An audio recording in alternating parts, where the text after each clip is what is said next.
안녕하세요. 서울게임 아카데미의 한태희 강사입니다. 오늘은 게임 기획 중에서 상점과 아이템을 하는 첫째 날이에요. 그래서 처음에는 상점부터 진행을 할 거고요. 그 다음에는 아이템을 진행을 할 겁니다. 그리고 오늘은 상점을 기획하는 데 있어서 꼭 필요한 것들, 그 다음에 어떤 상점이라는 것들이 어떤 의미인지 이런 것들을 알아보고요. 그 다음 시간부터 차근차근 상점을 기획하는 방법에 대해서 알아보도록 하겠습니다.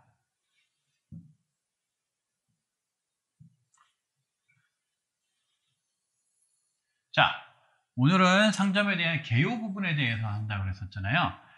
시작하기 전에 여러분들한테 한번 질문을 해볼게요. 머릿속으로 게임 내에서 상점이란 어떤 역할을 하는지 생각을 해보세요. MMORPG 같은 데에서 상점을 떠올리셔도 좋고, FPS라든가 리그 오브 레전드 같은 데에 상점도 떠올려 보셔도 좋고, 카트라이더 같은 상점도 떠올려 보셔도 좋아요. 지금 모든 상점 시스템에 대해서 다 하나씩 각각 게임 스타일에 맞는 상점을 만들기는 좀 힘들겠죠. 그래서 오늘은 일단 상점이라는 것들이 꼭 갖춰야 될 것들, 상점에 대한 근본적인 부분들, 꼭 신경 써야 될 부분들, 이런 것들 위주로 먼저 이야기를 해보고, 그 다음부터는 전체 커리큘럼에서는 MMORPG 기준으로 먼저 한번 만들어 볼 거예요. MMORPG가 아무래도 게임 내에서 상점 시스템이라든가 이런 것들이 가장 방대하게 되어 있죠. 그래서 MMORPG에서 게임 상점 시스템을 게임에 적용시킬 수 있다라고 하면은 충분히 다른 게임에서도 가능하다. 뺄 것들만 빼면 되는 거니까요. 그렇게 수업을 진행을 하겠습니다.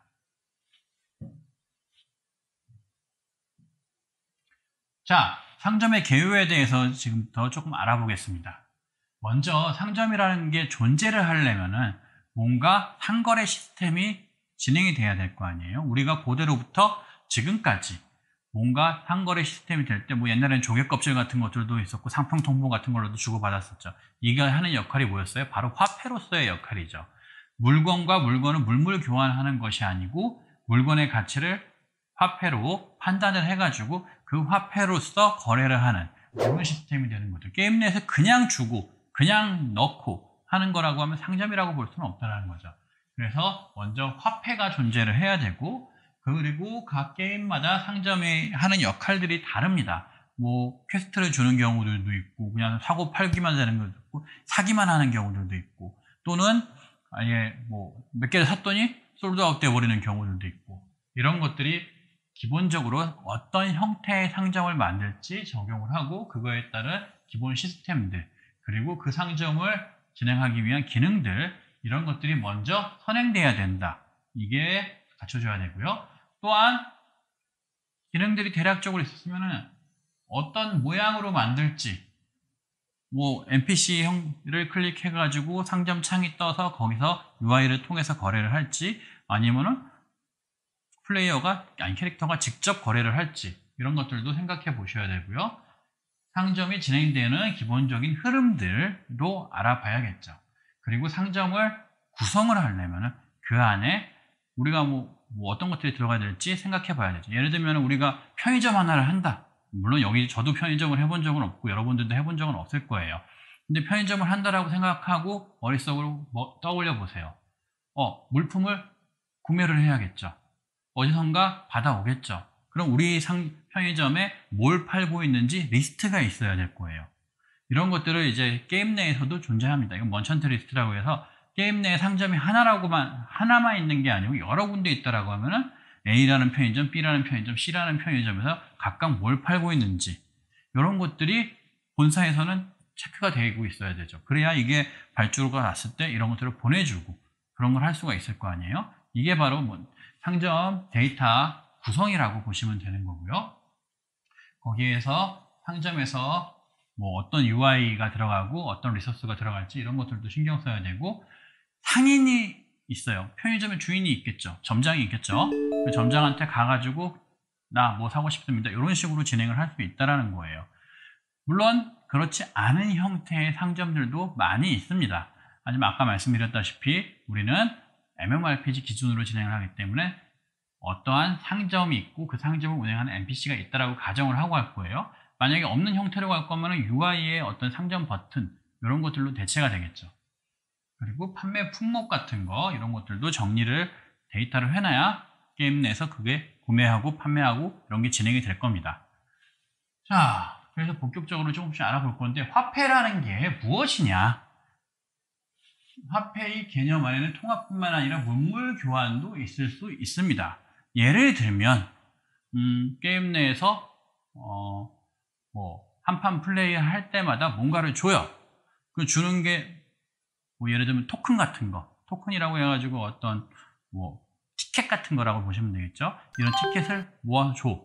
그럼 그 티켓을 10장 모으면은 뭔가를 교환을 해준다. 이런 시스템이 있다라고 하면은 그 티켓도 일종의 화폐의 역할을 한다라고 볼 수 있겠죠.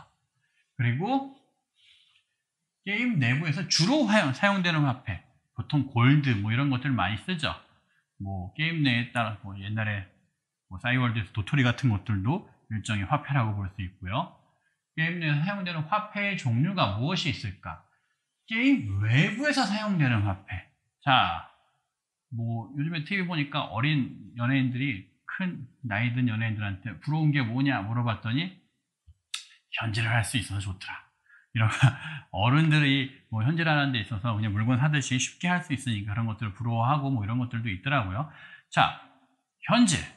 게임 외부 세상에서 게임 내부 세상에 관여를 할 수 있는 어떻게 보면은 유저 입장에서는 유일한 방법이죠. 이거를 가지고서 게임 내에 있는 어떠한 물건들을 구매할 수 있게 하는 게 바로 현질이죠. 현질이라고 하니까 되게 이상하긴 한데 그냥 현금 결제라고 합시다. 현금 결제를 통해서 그것들을 진행을 할 수 있습니다. 그러면 그 중간 단위가 있겠죠. 현금으로 바로 여기 1,000원 이렇게 적혀 있는 게 아니고 예를 들면 루비 몇 개, 다이아몬드 몇 개, 그 다이아몬드나 루비 같은 것들을 사가지고 이게 일종의 캐시 화폐, 외부에서 구매할 수 있는 화폐가 되는 거고요. 그걸 통해서 물건을 구매한다. 이렇게 보시면 되겠죠. 그리고 그런 단위들, 이런 것들도 신경 써야 될 거고, 그래서 물물 교환도 화폐고, 게임 밖에서 하는 것들도 화폐고, 게임 내에 있는 주로 쓰는 골드 같은 것들도 화폐다. 화폐의 범위를 넓게 보셔가지고 물건과 교환할 수 있는 모든 것들을 화폐로 생각하고 진행을 하셔야 된다. 그래서 이런 경우들도 있어요. 기본적으로 게임 내에서는 골드를 쓰는데 이벤트용으로 많이 나눠주는 게 루비가 있다라고 가정을 해봅시다. 근데 루비를 너무 많이 나눠줬더니 루비로 뭔가 우리가 게임사에서 이걸 팔아서 좀 수익을 많이 얻고 싶어. 근데 루비로 판매를 하려고 했더니 유저들이 이미 루비가 많아서 이걸 한다고 해서 별로 또 현금 결제가 이루어지지 않아. 그러면 어떤 경우가 생기냐면 3차 캐시가 2차 캐시가 여기가 1차 게임 내 머니라고 하면 1차 캐시, 2차 캐시가 생기는 경우들이 있는 거죠. 다른 것들을 또 만들어서 이번엔 이걸 사라. 이걸로만 살 수 있는 물건들이 또 따로 있다. 이것도 안 되면 아예 물건 자체에다가 그냥 아까 제가 1,000원 이렇게 매긴다고 그랬었잖아요. 그런 것까지 해버리는 경우들도 있죠. 그러면은 게임 내에서 우리가 물건 값을 먹일 때 골드로 구매하느냐, 루비로 하느냐, 다이아몬드로 하느냐, 현금으로 하느냐 그것들을 먹여 놓을 수 있는 공간이 또 필요하겠죠. 물건표. 이거 무슨 말이냐면은 우리가 이 펜 하나를 한국에 살 때는 원으로 줬다라고 하면 미국에서는 달러로 할 수 있고 그 다음에 일본에서는 엔화로 할 수 있고 러시아에서는 루블화로 할 수 있죠. 하나의 물건에 대해서 여러 가지의 판매 값을 가질 수 있다는 거죠. 이런 형태로도 진행을 할 수 있습니다. 자, 그래서 화폐의 각각의 사용 용도 진행을 해줘야죠. 무조건 4가지가 다 달려있는 게 아니고 아까 제가 골드, 루비, 다이아몬드, 비바, 캐시 다 있다라고 하면은 A라는 거를 무조건 4가지 다 사용해서 구매를 할 수 있다. 그렇게 할 수도 있어요. 하지만 대부분은 골드로만 구매 가능한 거, 루비로만, 캐시로만, 1차 캐시로만, 2차 캐시로만 할 수 있는 것들을 나눠놔서 어느 이벤트로 많이 뿌렸다라고 하면은 그 이벤트로 뿌린 것들로만 구매할 수 있는 것들, 혹은 아까 얘기했던 티켓 같은 토큰 같은 것들이 되겠죠. 그걸로만 구매할 수 있는 것들 따로 만들어줘서 게임 내의 재화의 흐름들을 우리가 조절할 수 있어야 된다는 얘기고요. 그래야 사용 용도를 만들어 놓을 수 있는 거고요. 무조건 게임 내에서 판매하는 거, 외부에서 주는 충전 현질을 해서 하는 거, 이렇게만 나눠 놓게 되면은 나중에 서비스 하면서 하기가 힘들죠. 이벤트로 뭐 이걸 캐시로 뿌렸다고 하면 실제로 우리 회사의 장기적인 수익이 떨어지는 거지만 우리 회사에 더 접속을 좀 더 올리려고 하면은 서비스를 올리려고 하면은 그때는 뿌려야 되는 경우들도 있거든요. 딱 두 가지밖에 없으면 그게 좀 힘들죠. 화폐를 사용할 수 있는 장소, 사용할 수 있는 상점이나 상인들 어디서 사용할 수 있을지 한참 전투하다가 막 사용을 하는 경우 거의 없어요. 뭐 일부 게임들 같은 경우에는 특히나 모바일 게임 같은 경우는 바로 구매하고 바로 적용하고 이런 것들이 있지만 조금 더 현실적인 플레이 방식을 위해서는 그렇게 잘 안 하고요. 또 화폐의 교환이라든가 이런 것들을 어떻게 할지 옛날에 이런 것들 때문에 문제가 많았던 적이 있어요. 게임 내에 화폐를 구매하려고 하면 현금으로 뭐 어떤 아바타를 사야 되는데 그때 플러스로 뭔가 돈을 게임 머니를 많이 준다. 그래서 막 충전을 유도했던 이것들도 과거에는 뭐 완전히 불법이었던 적도 있는데 지금은 이제 허가가 어느 정도 됐죠. 그런데 1차 게임 머니가 1차 캐시랑 2차 캐시랑 막 연동이 돼서 교환이 되고 이러고 그러면은 게임 내의 실물 경제가 망가져 버리는 이런 경우가 생길 수 있기 때문에 교환이 가능한지 교환을 그러면은 못하게 할 거라면 확실하게 못하게 할 수 있는 방법을 만들어야 돼요. 이게 가끔씩은 유저들끼리 뭐 교환을 한다거나 이런 것들을 통해서 게임 내에 이런 밸런스가 무너져 버리는 경우들도 있어요. 자, 상점의 거래 유무 및 제한, 화폐로 구입한 아이템들을 교차 거래 같은 거. 방금 아까 여기 얘기했던 것들이 이런 교차 거래에서 문제가 생기는 것이죠. 만약에 내가 뭐 루비로 구매를 했어요. 상점에다가 팔았어요. 판매를 했어요. 판매를 했더니 10만 원에 팔려요.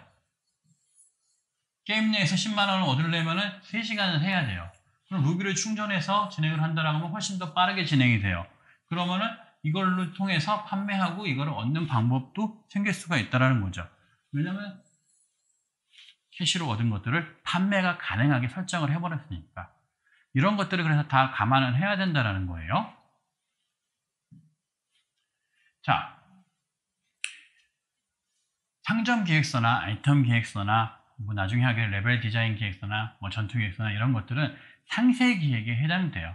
그래서 오늘 약간 시간이 남는 김에 제가 상세 기획에 대해서 여러분들이 앞으로 할 때 좀 신경 써야 되는 것들 이런 것들 좀 얘기를 하고 오늘 마무리를 하려고 그래요. 상세 게임이라는 거는 1대1 제작 구조가 아닌 다의 제작, 1대 다의 제작 구조. 무슨 말이냐면은 내가 기획서를 하나 써가지고 프로그래머 한 명한테 기획서 하나 써가지고 그래픽 디자이너한테 이런 식으로 진행이 아니고 하나를 만들게 되면 여러 명이 보게 돼요. 그럼 여러 명이 같이 보고서 같이 일을 할 수 있는 형태의 기획서를 만들어줘야 돼요. 뭐 간단한 제안서라든가 메인 기획서 같은 경우에는 그냥 정보를 전달하고 알아들었으면 좋다.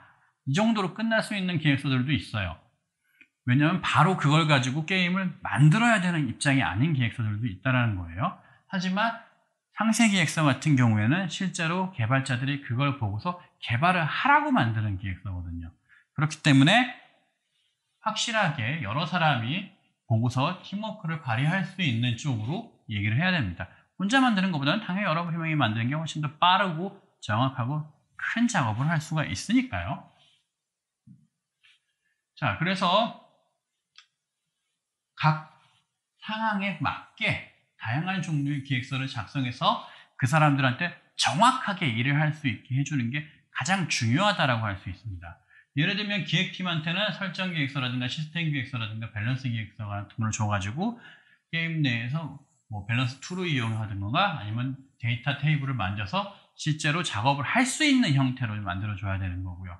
클라이언트 팀에서도 시스템이라든가 UI라든가 컨텐츠, 엔진 세팅 같은 구체적인 데이터를 어떻게 진행을 해야 될지에 대해서 명확하게 제시를 해야 돼요.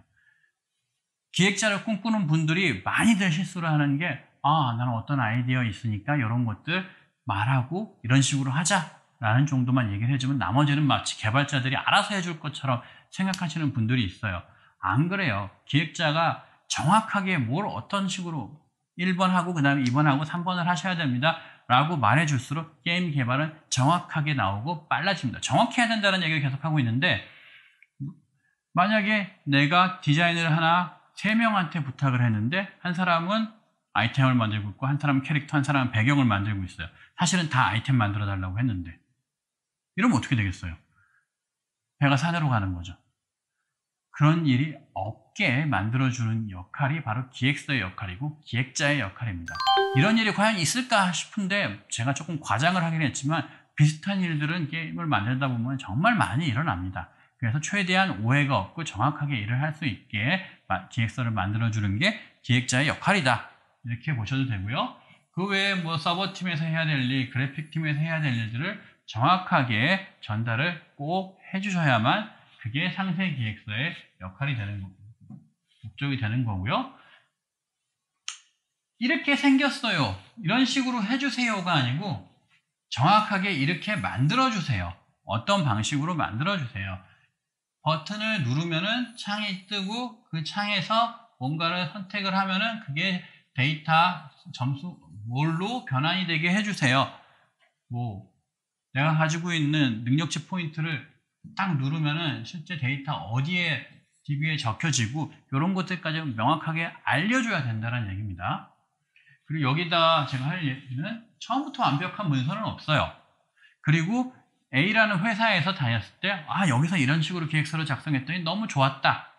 다들 좋아했었다. 근데 B 회사에서는 안 맞을 수도 있어요.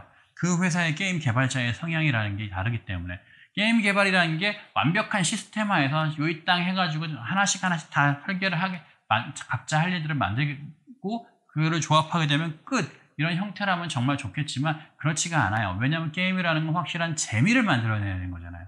그 재미를 만드는 데 필요한 것들은 결국 사람이고 그 사람들이 일을 편하게 정확하게 해줄 수 있는 게 기획이고 이렇게 이해를 하셔야 돼요. 문서를 작성할 때 한 부분에 너무 많은 시간을 투자해 마라. 전부 작성하고 부족한 것을 채워 넣어라. 이게 무슨 말이냐면요. 문서를 작성하다 보면은 특정 부분만 이만큼 길어지고 나머지는 간단하게 해버리는 경우들도 있어요. 힘이 빠져가지고 그러는 경우들도 있고 다른 부분을 별로 중요시하지 않아서 그럴 수도 있어요. 근데 그러시면 안 돼요. 일단은 전체를 만들고 그 다음에 세부에 들어가는 거는 어떤 부분에서든 마찬가지입니다. 그래서 전체가 먼저 중요하다. 그게 돼야 나머지 연관성이 생긴다. 이런 이야기입니다. 너무 묘사하지 말고 필요한 것을 원하는 것을 만드는 방법에 대해서 디테일한 것들도 좋지만 정확하게 만드는 방법. 자, 이걸 하려면 뭐 해야 되냐? 그래픽 디자이너한테 줄 때는 그래픽 디자이너가 어떻게 일을 하는지, 다른 전 회사 말고 우리 회사에서 일하는 그래픽 디자이너가 어떤 식으로 일하는지 알고서 그거에 맞춰서 써주면 되는 거죠. 그 사람은 이거에 대한 뭐 기획 의도라든가 이런 것들을 별로 관심도 없고 필요도 없는데 그걸 해봤자 의미가 없다라는 거예요. 그 사람이 일할 수 있는 형태, 제대로 할 수 있는 형태로 진행을 해야 되고요. 한 사람만 그런 게 아니고 보통 개발 팀이 진행이 된다면 그 팀에서 진행하는 방식은 동일하게 맞추게 되기 때문에 그 팀에 맞추시면 됩니다. 추상적인 단어를 사용하지 않고 애매한 단어, 이건 너무나 당연한 거고요. 오해가 있을 수 있는 것들은 이런 추상적인 단어가 생깁니다. 나는 알아들었다고 하는데 다르게 알아들었다라는 경우가 게임 개발할 때는 너무나 많으니까요. 자, 오늘 간단하게 일단 상점에서 꼭 갖춰야 될 화폐랑 상점의 구조 같은 것들 이야기해봤고 앞으로 이것에 대해서 주구장창 이야기를 하게 될 거고 그 다음에 아이템에 대해서도 이야기를 하게 될 겁니다. 그리고 뭐 기획서 작성하는 팁 같은 거 조금 알려드렸었죠. 다음 시간부터는 상점 기획의 필수로 가지고 있어야 될 설정 사항들 어떻게 진행을 할지에 대해서 알아보도록 하겠습니다. 오늘 수고 많으셨고요. 다음 시간에 또 뵙겠습니다. 감사합니다.